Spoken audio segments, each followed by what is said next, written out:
Alright, so today we're just going to go over front squatting, but more of its application to athletic performance and then also injury prevention.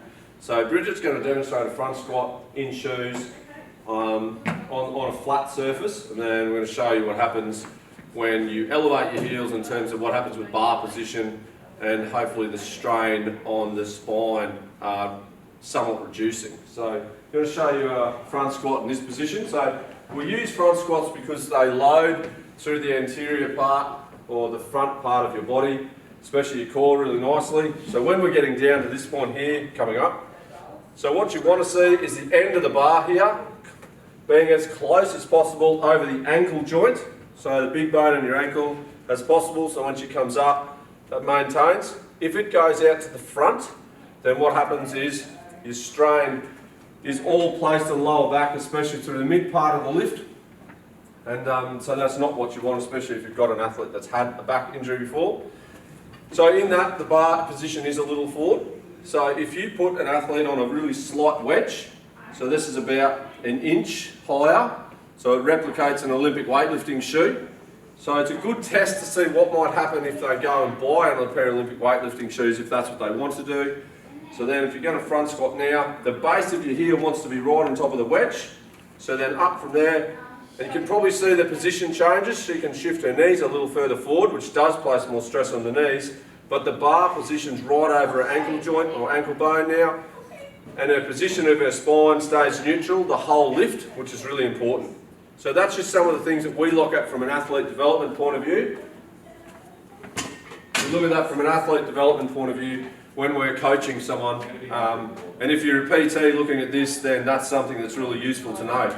Some of the risk factors, if you're training someone though, is obviously walking forward onto a platform is a lot safer. Front squats can be unloaded onto the ground from that position. So if you're walking back, either support or make sure that the first step's positive, so you're not dragging your foot, tripping over, falling with a bar on you, and then making sure that your centre of the heel is right through where you're pushing on that block. Don't put it too far back, or your toes will lift, you can fall back. So you've got to get really nice base of support on the ground there so that you can use that little tiny wedge. You don't want a really massive wedge on that particular exercise. You're just trying to replicate what an Olympic shoe might look like, or a small wedge might feel like to change the mechanics of the lift, to put less strain on the spine but more strain on the legs, more strain on anterior core development, which is what we want. That's why we use front squats.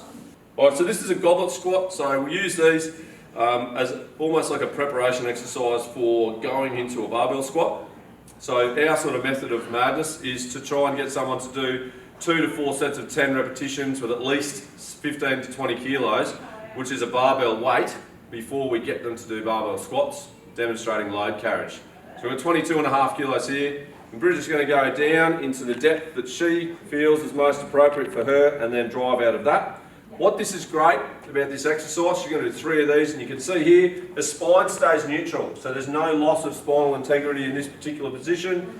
The knees stay over the toes here, so in line with the toes, and you can't see any valgus, so that's where the knees will collide inwards in the squat, which is the best way, one of the best ways to lose force. Feet stay nice and flat in the ground. It's a really great exercise for building that general conditioning. All right, that'll do. Well done. Thanks.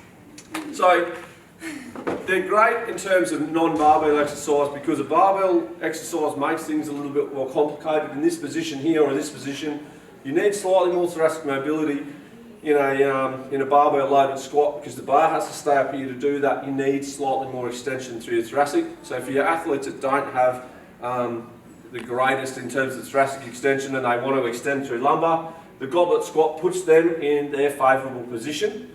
However, it doesn't work if you've got a back injury where flexing hurts, so any sort of flexion issue. So you've got to be mindful of that if you're prescribing that type of exercise for someone with a flexion-based back injury that hurts in this position, because when you grab the weight like that, you're holding like that, and you're already putting spine under more strain in that particular position. So it's a good thing to, you've got to figure that out when you're prescribing the exercise. But they're a great conditioning leg exercise, especially off-season. So, 3 to 5 sets of 10 to even 20 reps is great. Okay, so in off-season, if you're in off-season now trying to build size in your legs, let's say you're at a gym, you aren't comfortable doing barbell squat, and you want to keep doing a goblet squat, but you've got to the point where you're struggling to even lift the weight off the ground because it's getting really heavy, so the upper body is struggling to hold. What you do is you change tempo. So tempo is the speed of lifting. So if time under tension helps grow muscle, more time under tension is usually good, especially the eccentric, which is the lowering down on squat.